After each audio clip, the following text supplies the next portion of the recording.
তাহলে ফাইনালি আমার কথা মিললো তো? অনেকেই যারা দুই একদিন আগেও আমাকে কমেন্ট করেছিলে এস্টেটের রেজাল্ট কই দাদা, আপনি তো বলেছিলেন ছট পুজোর পরেই নাকি এস্টেটের রেজাল্ট দিয়ে দেওয়া হবে। তো সঠিক নিউজটা পাওয়ার জন্য যারা এখনো এই চ্যানেলে নতুন রয়েছে বা ভিডিওটা আজকে প্রথম দেখছো, তারা অবশ্যই প্রথমে সাবস্ক্রাইব করে নাও, যাতে সঠিক নিউজটা তোমাদের সামনে সবার আগে চলে আসতে পারে। আর ভিডিওতে অবশ্যই লাইক করে দিও। Hello everyone, welcome back to SD campus to a new video. Good morning and happy Sunday. এটা প্রথম রবিবার চাকরি পাওয়ার পর যেই রবিবার আমি বাড়ি যাইনি, এখানেই রয়েছি।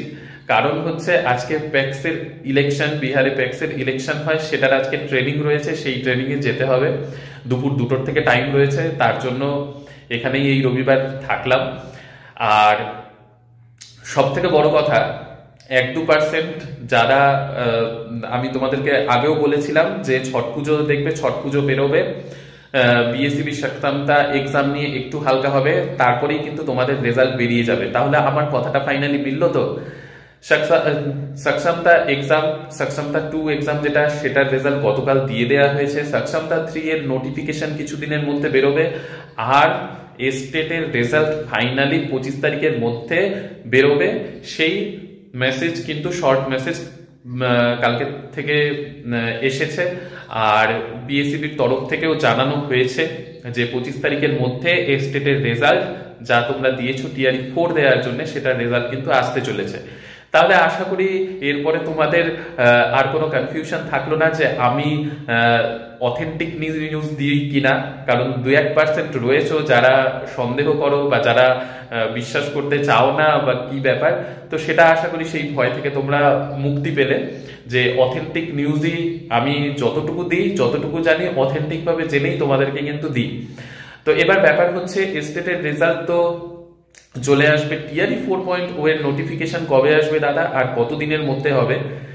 আর তোমাদের মধ্যে এই ব্যাপারটা কাজ করছে কেন, সেটাও খুব স্বাভাবিক। কারণ টিআরই 3 এর রেজাল্ট বেরিয়ে গেল, অনেকে এখন টিআরই 3 এর থ্রুতে আসবে এখানে। এবার তোমরা ভাবছো আমাদেরটা কত তাড়াতাড়ি হবে, আমরা কত তাড়াতাড়ি যেতে পারবো। স্বাভাবিক, এটা হবেই, যে কোনো ক্যান্ডিডেটের জন্যই এটা হয়। আমার ক্ষেত্রেও সেটা হয়েছিল, স্বাভাবিক এই ব্যাপারটা। তো দেখো, টিআরই 4.0 এর নোটিফিকেশন, এই যে টিআরই 3.0 এর হাফ রেজাল্ট এখনো পর্যন্ত দেয়া হয়েছে, ফুল রেজাল্টটা দিয়ে দেয়া হবে তো 30 তারিখের মধ্যে।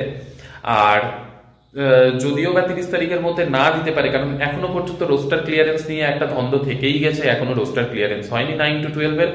তো সেই পুরো টিআরই 3.0 এর প্রসেস কমপ্লিট হবে। আর এইবার যেহেতু ডিস্ট্রিক্ট অ্যালটমেন্ট বিএসসিবি থেকে বিপিএসসি থেকে করা হচ্ছে না, তার জন্য আরেকটু টাইম লাগবে। তো সবগুলো যদি ধরে নেওয়া হয়, আমি তোমাদেরকে বারবারই বলেছি যে February to March ধরে রাখো অ্যাপ্রক্স এক্সামের জন্যে।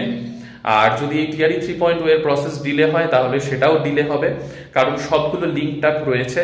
তাড়াহুড়ো করে কিছু কাজ এখন হবে না, ধীরে সুস্থেই সবকিছু হবে। আর সব থেকে বড় কথা, যাতে কোনো রকম ফার্জিবাড়া না হয়, সেই দিকে এখন পুরোপুরিভাবে লক্ষ্য রাখা হচ্ছে।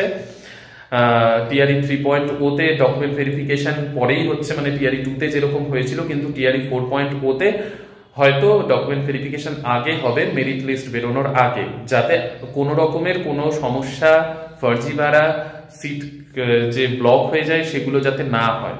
ঠিক আছে?